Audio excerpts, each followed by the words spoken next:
I'm Jessica Sullivan, and the first time that I really felt unworthy, I guess, would be when I found myself homeless. I was kicked out of my house when I was 17.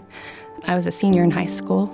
I came home from school and found all of the locks changed on the door and all of my belongings in black trash bags on the ground. For a really long time, I carried that image of the trash bags around with me as me being trash, easily discarded. There's just always violence in the home and abuse. I saw my mom abused multiple times. There was just brokenness. There was divorce, there was anger, there was bitterness. At school, I kind of just stayed to myself. I put walls up. I didn't trust people. I didn't trust that I was good enough. I think I always had Satan's lies in my head that I wasn't good enough or that I wasn't loved. I think I always sought approval from my mom. I was a perfectionist. I thought that if I did everything right, if I was a high achiever, that I would be loved, that she would see me and would value me and want to have a relationship with me. It led me into having my own personal relationship with a man who was abusive. I knew that I didn't want that, but I didn't think that I could have anything else. I didn't think that I could find anything else.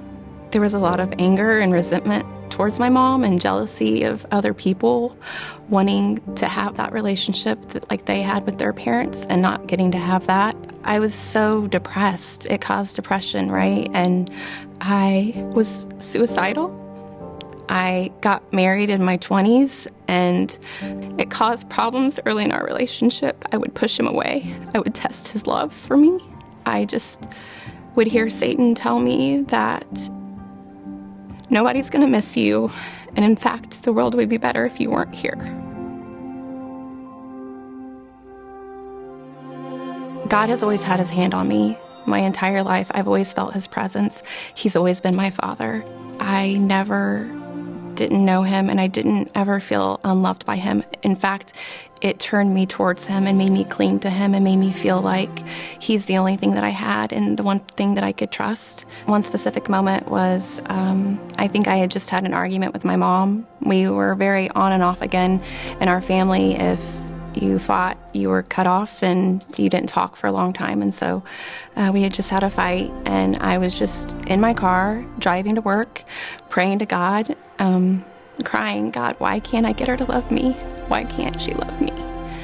And I remember in my heart, he said, as badly as you want her to love you is how bad I'm pursuing you and how badly I love you.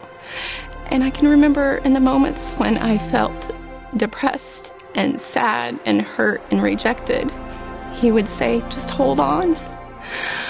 Hold on, because it's going to get better. I have plans for your life, and this isn't it.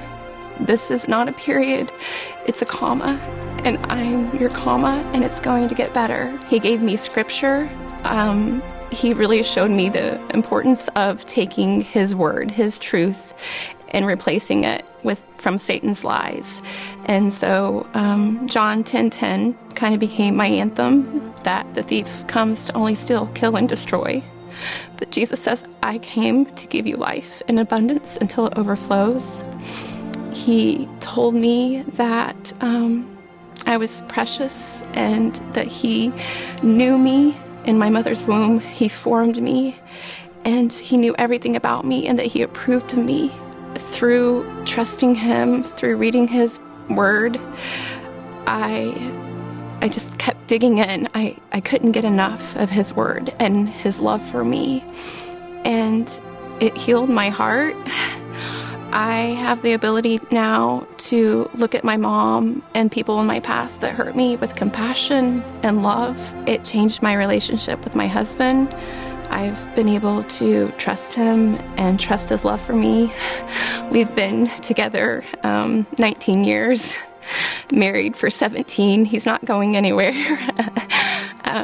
We have two beautiful children who when my husband wanted to have kids, Satan told me that because of my past, I wouldn't be a good mom, that I couldn't do it. And that was the biggest lie, because I'm a good mom, and my boys are my world, and I would do anything for them. And I see God's love in my husband and in my kids and their care for me and their love for me. I'm worthy. I'm worthy of love because he said I am, because he made me in his image and he sent his son to the cross to die for me. I'm worthy.